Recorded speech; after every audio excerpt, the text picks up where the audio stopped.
Hello, everybody, and welcome to Edusations. I have Cristina here from Virginia Beach. Cristina, why don't you go ahead and introduce yourself to the viewers? Hi, like Phil said, this is Cristina from Virginia Beach. I am a reading specialist for Virginia Beach City Public Schools, one of the best districts in the nation, if you ask me. And I love what I do, working with kids and teachers every day. So I'm just here to kind of have a conversation with Phil and let you know what I'm all about. Yeah, so you are a reading specialist. What was your inspiration into getting into that particular field in education? Actually, when I first became a teacher, I never envisioned that I wanted to even think about becoming a reading specialist. And I found that in the building that I was in, many of our kids were struggling readers. And leaving college, I did not feel prepared to help my readers the way that I wanted to. So one of my colleagues said she was going to start taking these classes. And I said, sure, why not? I'm all about, let's try it. Let's go in. I never thought I was going to go back to school to do this. And when I did, it just changed everything. When I say it's life-changing, I'm not even kidding, because it not only helped me and helped my kids, but then it even transformed what I wanted to do. So I wanted to be out of the classroom and not just helping my small group of kids, but I realized that if I did this as a reading specialist in a building, I could impact hundreds and thousands of kids and teachers. So it definitely was not what I thought at the beginning. I was doing it more for me and my kids and realized that I could have a bigger impact than I had originally anticipated. That's awesome. So how long have you been a reading specialist then? Since 2007. This is my 20th year in education, but I became a reading specialist 11 years. Yeah, almost. What is this? Yeah, a while now. Yeah, sweet. That's what LB just got her master's in. So I know. Congratulations. yeah, she's great. So we're very excited to see where she goes with that too. I feel like whenever I was in school, the whole concept of a reading specialist wasn't super apparent to people. How have you kind of like come out to be more of an advocate for students in classrooms and helping them out in like a general classroom setting with their reading? I think that one of the things that I first figured out when I became a reading specialist, I not only became a reading specialist, so changed my role, but I changed buildings and districts. So wow. That year, there were a lot of changes. I figured if I'm going to do this, I want to do this big. So I came into a building where reading was something that they were focusing on. So it was a perfect fit. And the teachers there was very fortunate that they were all open to new ideas and they wanted to learn and they wanted to do right by their kids. So I started by coming in and modeling lessons, asking people if I could try things out in their classroom. And really what I found was even during collaboration, I never asked teachers to do something that I'm not willing to try first. So even this past year, we did things with orthographic mapping and looking at what we were doing in small group instruction, which really helps us individualize those interventions and those extensions for kids. And I modeled all of the components of a small group lesson for them and what the new changes were going to look like. And we really worked through the tweaks. I don't pretend to make it look perfect. And no one's asking for perfection, but everybody's asking the willingness to try and to do right by our kids and make sure that our kids are succeeding, whether they're below grade level or whether they're above grade level. Every single student should make growth within a school year. A lot of our efforts are really devoted to looking at every individual kid and identifying not only their weaknesses, but their strengths so that we can help them move forward. That's awesome. So what's been like one of your bread and butter strategies to help out your students in general to help them get and see that growth that you're desiring for them? That's a great question. I think that honestly, it's descriptive feedback, which doesn't seem like it's just related to reading. It could be anything. But what I've realized is as a reading teacher, which if you're a teacher, you're a reading teacher. If you teach mathematics, you have to teach reading. If you teach content, you have to teach reading. Yes. So everyone really is a reading teacher, whether or not they realize it. But one of the things that we really do, especially in elementary schools, is analyzing running records. I tell teachers that a running record is like a snapshot of what kids are doing while they're reading, what strategies they're using and what strategies they're not using, and where those areas that we can focus on. But the part that I realized was missing was the feedback we were giving our kids. We were doing the running records, we were analyzing the results, but there wasn't much conversation with kids letting them know, this is what you're doing. Do you notice what you're doing? Or even asking them a lot of prompts.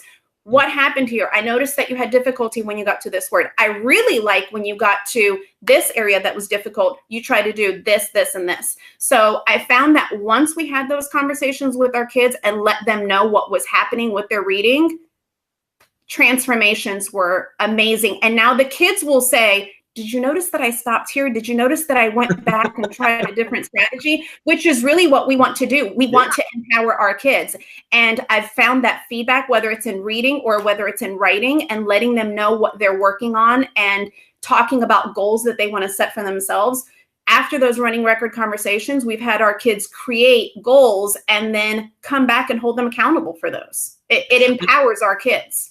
I love that you have these conversations with those kids, because there have been times where I've seen different students at different schools, and they've gone through some sort of reading assessment, and at the end of the day, and you know, I can say it as a student, I'm sure you can say it as a student too, we didn't get any feedback minus a grade and maybe a letter at the top that said, you know, A, B, C, D, or F.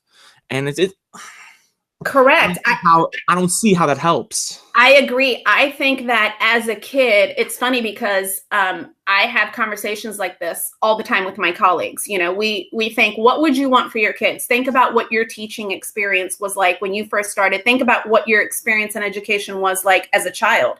And I honestly don't remember getting feedback, sadly, until I was in high school. I had my journalism teacher had a huge impact on who I became as a teacher. And I really wanted to do what she did. She gave me feedback. She pushed me to see things in myself that I didn't originally think was possible. So the fact that it took high school to finally get feedback on what I was doing, and like you said, often our feedback is really looking at a product. Here's the product, here's your score, here's your level, but we really don't provide enough feedback on the process. And that's what I really try to focus in with teachers is work on the process, not the product. Yeah, definitely. Well, I mean, you can't you can't expect a kid who doesn't know if their mile time is good or not to go out and then run this big race and then be surprised with their score at the end, or be surprised with their time at the end. They need to know along the way, you know, this is this benchmark I'm hitting. These are the skills that I'm excelling in right now. This is an area where I need to grow and I need to practice more in. And it's okay to have these places where you need to practice. I think so much in education in the past, and I think it's a shift that we're seeing in education now. We're starting to realize that just because somebody's struggling somewhere, that does not mean that they don't know it. It just means they're building on it. And that's what we want them to do. We want them to be able to build upon the areas they're struggling. That way they can eventually be brought over to this area of strength as well. Exactly. Because really, if you think about it with anything, if kids don't struggle, then they don't understand having a growth mindset and overcoming obstacles. Just like adults, when we struggle, it's natural for us to think of trying other strategies. But kids don't know which strategies they should try, or which strategies work for them, or even which strategies don't work for them. Sometimes I think we avoid having conversations because we think we're going to say the wrong thing. There really isn't a wrong thing to say. It's just, what can you say? What prompts can you provide to move someone forward? Yeah, exactly. So as a reading specialist, if there is somebody that's watching the show right now and they're trying to think, you know, what are some strategies that I, as just any sort of teacher in the classroom, because we are all, I agree with you 100%, we are all reading teachers. What are some strategies that these teachers can use to help their struggling readers get up to level, or get as close to level as possible?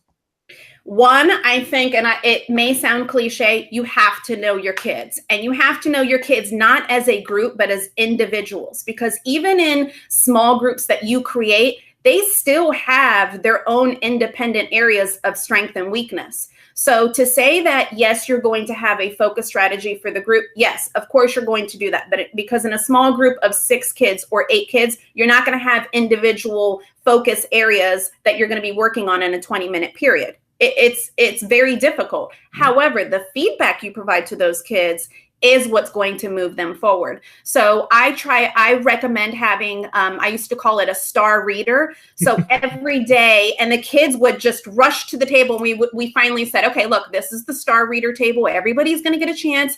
And they come and they sit next to you. And that's your focus kid for the day. And then throughout a week, you will get to all of your kids, depending on how much time. We're not talking awesome. in a 20-minute group, 15-minute conversation. It's really what I call a honeybee conversation. What are your focus? This is the time where less is more. What do you want to provide feedback on to this kid?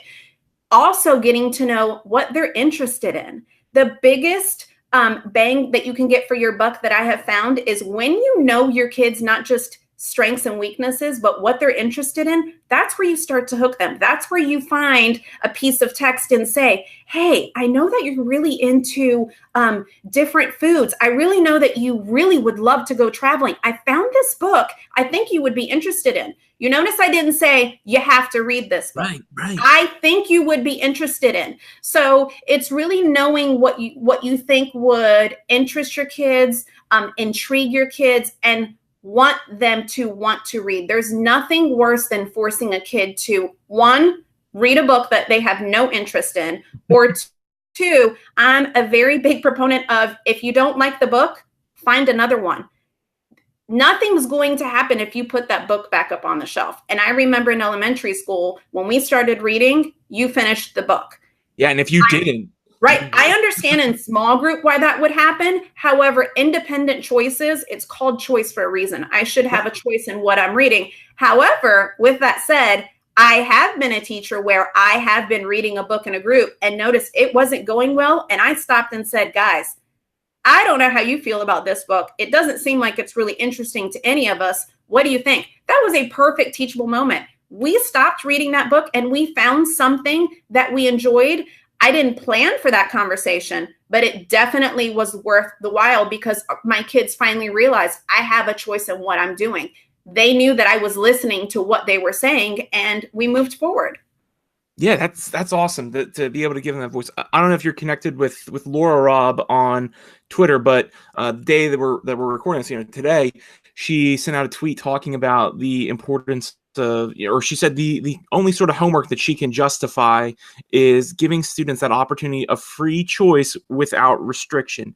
And you're right. There are so many times where as educators, there have been times where students have been told, hey, you have to read this book completely. You have the choice to pick whichever one you have, but once you do, it's set in stone. You can never escape it.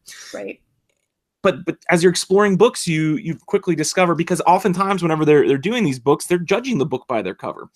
And then all of a sudden, it's not what they thought it was going to be. I can think of a book, and for the sake of my English teacher, I won't say which one it was, but we had to read it.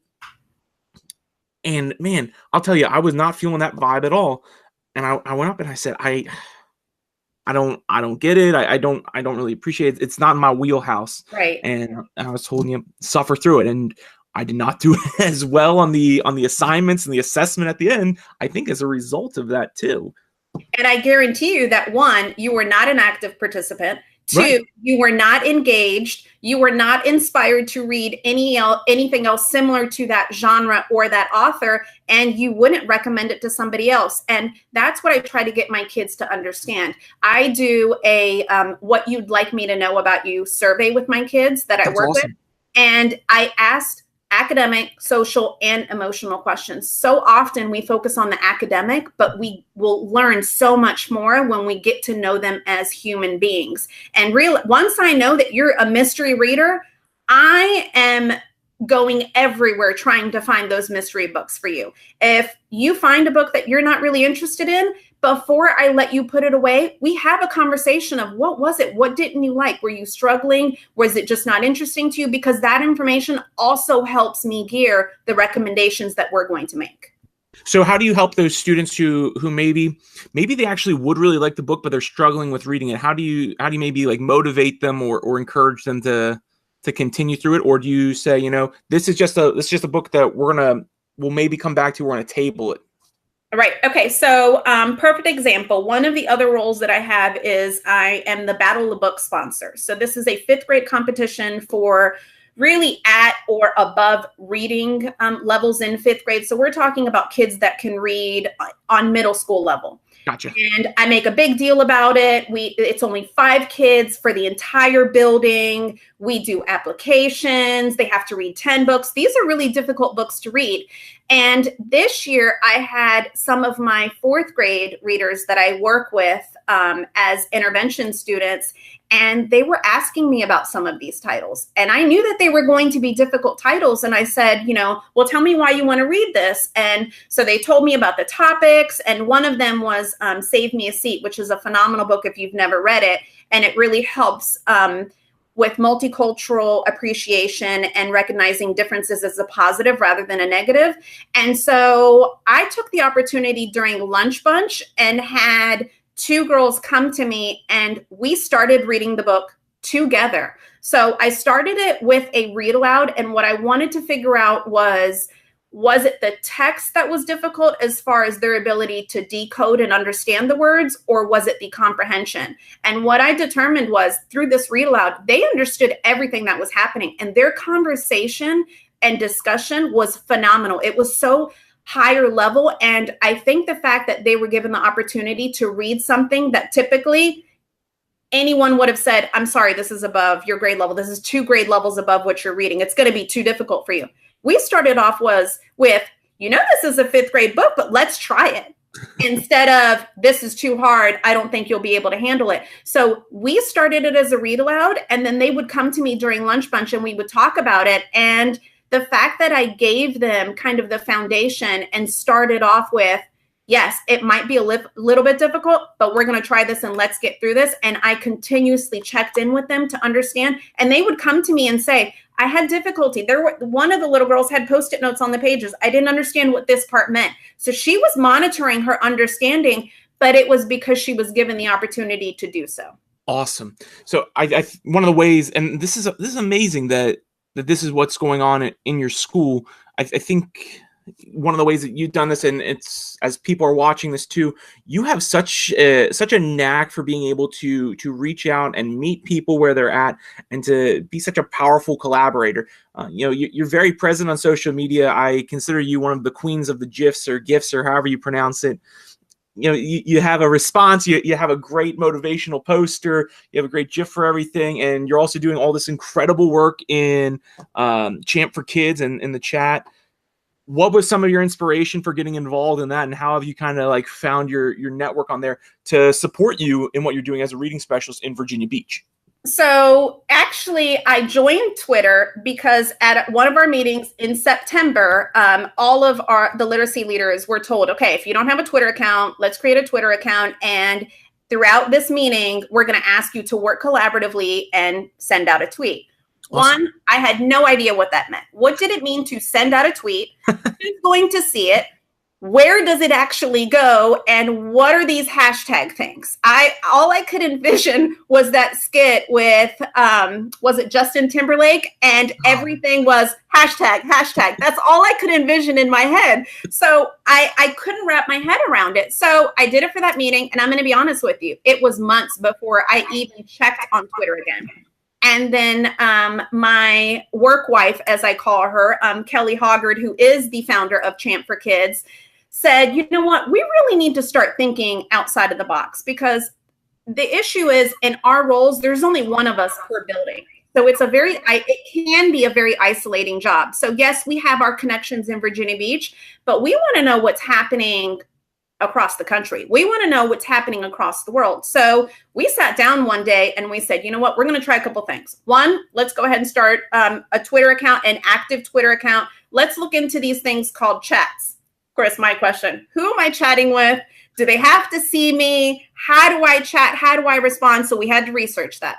Two, she said, let's go ahead and start a blog. I thought, okay, this is a lot. We need to slow down, one thing at a time. But I will tell you that through participating in Twitter and these chats, it's been mind-blowing, because the fact that you can start with 20 followers, and within a month's time, we were saying, okay, our goal is 50 followers, that we can interact with, and not just the numbers. It's not about the quantity, but it's the quality. Right. Are people going to make me better? And am I also going to be able to offer something to them? So it went from 50 followers to, okay, by the end of the school year, we want to try, we're going to be in the hundreds, thousands. Now it's above 2,000, and I would have never anticipated that within a couple months. People are reading the blogs. They're providing feedback. We're sending out reminders for chats that we're doing. We're having people in our district really join in and spread the word. I mean, it's amazing when you're in a Twitter chat and you realize that you are talking with people in Canada, in the Philippines, in Australia, in Spain. And more often than not, I find out that we're a lot more similar than I thought. Yes. So education is moving forward, but I think what really pushed me to really look at the question that you asked was, this is my 20th year. I don't want to be status quo. I tweeted about this probably last week in one of my chats. My response was, I don't want to be status quo. I want my status to be whoa. What have I learned? What can I add? What will I say something or share something that will impact someone else's life? Because I'm trying to focus on the kids in my building and the teachers in my building. But if I tweet something out and it helps start someone's day in a positive manner, or I give someone an idea, hey, then that's really what social media is for. That's the positive in social media, because so often we hear that there are negatives, but I never anticipated that Twitter was something that could help me be a stronger educator. Yeah, 100% agree. And now we're able to be able to sit here and talk about it on YouTube. So, hey, listen, we talked about a lot of really cool things today. We're starting to get to the point where the show is about to wrap up. So I want to make sure we hit the high fives, as we are now naming them, the high fives. That way people get to know you a little better. Okay. Just a reminder to people watching, these are 5 questions totally unrelated to education, just help you get to know Cristina a little bit. So let's go ahead and get started with the first one. Recliner chairs or couches? Ooh. Well, you didn't give me the option of a couch that is a recliner, so I'll have to say recliner. Okay. I have a big red, I call it my throne, and I love that. Soda or seltzer? Ooh, well, my husband works for Coke, so I definitely should say soda, and I am a soda drinker. Yeah, I'm a soda drinker too. Coke loyal. Favorite Monopoly piece? Ooh, favorite Monopoly piece? I would definitely have to say the car, because it reminds me of movement and going forward. Oof. Longest you would wait for your favorite ride at Disney? Well, honest confession, I've never been to Disney. Okay. But when I think about amusement parks, I think the longest I've ever waited was 2 hours, and it was in the absolute heat. But when the ride was done, absolute worth it, even if it was probably only about 24 seconds. All right. And the last one, riding on a boat or riding on a plane? Probably plane, only because I feel like with the boat, I'd be afraid of, it depends on, I guess I would want a cruise ship, which was also not an option. If you had said cruise ship, cruise ship hands down. But I would have to say plane. Yeah, I would definitely do plane unless it was a cruise ship, and there's the midnight pizza buffet there as well. Okay, so we've talked about a lot of really awesome things today, Cristina. We've been able to talk about your role as a reading specialist, how to help those struggling readers, the importance of descriptive feedback, and connecting on Twitter. Is there anything else you want to add before we sign off for the day? I think really if I try to spread anything, especially in my building and in social media, last year I gave myself the goal of being more positive. And this coming year, my goal is to be more determined to make a difference, and more determined to meet my goals and help other people meet their goals. you're not expected to know everything. If I gave any advice, it would be definitely to branch out and seek help. Ask a question. It's amazing when you ask a question on Twitter and you have all these people giving you ideas. So it's okay if you don't know everything. And when you don't know, or if you are having a bad day, tomorrow's a new day. So start with a new day. Every morning I wake up, no matter what happened yesterday for my kids, for my own family, they know that I'm trying to be very positive, and that's all we can do. If you're not smiling, you really need to reflect on what you're doing, because no matter on your worst day, there's still something positive to find. That's awesome. So, hey, if you are somebody that wants to smile with Cristina, be sure to check her out on Twitter. You'll be able to see the link to her handle below in the description. Thank you very much for watching today. If you've been enjoying Edusations, be sure to subscribe to the channel. And if you're interested in being on Edusations, you can go to philstrunk.com/contact. Thank you all so much for watching. Have a great day. Bye-bye.